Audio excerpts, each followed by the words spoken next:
Chiếc cổng nhà cổ đã tồn tại gần 100 năm.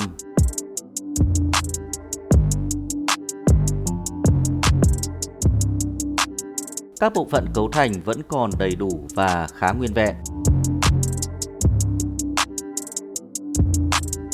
Chiếc cổng nhà cổ ở làng Yên Lãng, xã Văn Tự, Thường Tín, Hà Nội.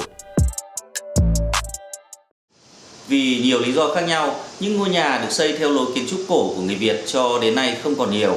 Những chiếc cổng gắn với những ngôi nhà như vậy lại càng hiếm hoi. Hiếm nhưng không phải là không có. Video này, Vietstory sẽ giới thiệu một trong số những chiếc cổng hiếm hoi còn tồn tại cho đến ngày nay. Đó là chiếc cổng có tuổi đời gần 100 năm ở gia đình ông Phạm Danh Tuyên, làng Yên Lãng, xã Văn Tự, Thường Tín, Hà Nội. Thông tin trên chiếc cổng này ghi rõ nó được xây dựng vào năm 1931. Thiếu 11 năm nữa, chiếc cổng này sẽ tròn 100 năm tuổi. Dù đã tồn tại ngót nghét 100 năm, nhưng những bộ phận cấu thành chiếc cổng từ trụ, mái đến cánh cổng vẫn còn đầy đủ và khá nguyên vẹn. Ngạc nhiên hơn nữa nếu biết rằng nó không phải được làm từ những vật liệu tốt nhất vào thời điểm được xây.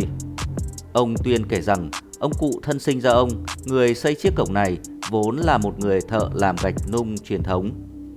Sau mỗi mẻ gạch xuất xưởng, ông cụ lại nhặt nhạnh, gom góp những viên gạch còn non hoặc sứt sẹo không bán được đem về làm nên chiếc cổng này.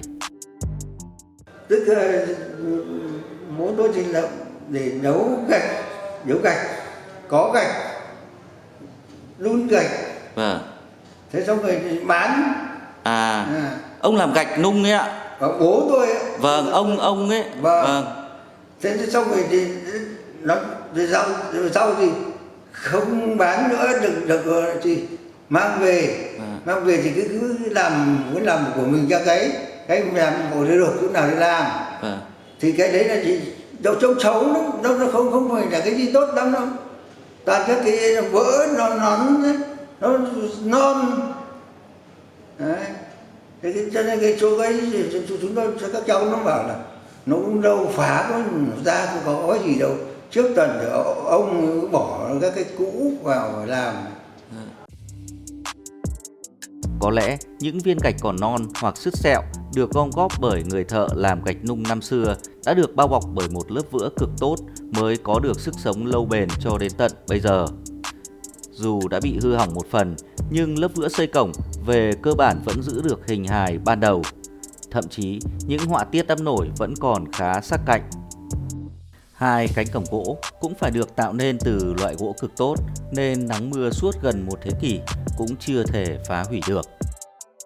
Trải qua thời gian, ngôi nhà được xây cùng thời điểm với chiếc cổng đã xuống cấp và không còn phù hợp với nhu cầu sử dụng của gia đình, nên đã bị đập đi để xây lại. Một chiếc cổng mới gắn với ngôi nhà mới khang trang, to đẹp cũng đã được dựng lên. Dù vậy, ông Tuyên vẫn muốn giữ lại chiếc cổng cũ vì những lý do riêng. Tôi muốn để nó giữ về sau nó được thì nó làm. Thế còn bây giờ không thì nó để cái này nó ăn đây rồi thì còn tôi vẫn giữ để cho nó biết được cái chùa cổng của tôi, của bố tôi, để cho chúng nó biết rồi sau này phải.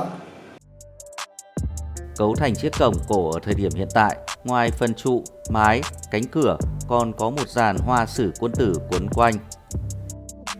Dù được trồng sau khi ngôi nhà mới được xây dựng hoàn thiện, nhưng dàn hoa sử quân tử vẫn có một sự kết nối liền mạch với chiếc cổng cổ, góp phần tôn thêm vẻ đẹp cổ kính, uy nghiêm của chiếc cổng.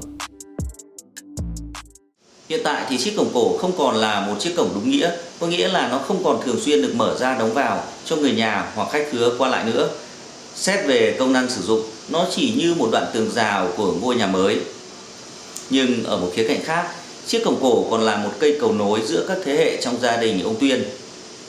Cầu nối giữa các thế hệ có lẽ là điều mà gia đình nào cũng muốn tạo dựng bằng cách này hay cách khác. Nhưng để tạo dựng được một cây cầu nối giữa các thế hệ hiện hữu rõ ràng như ở gia đình ông Tuyên thì là điều không hề dễ dàng.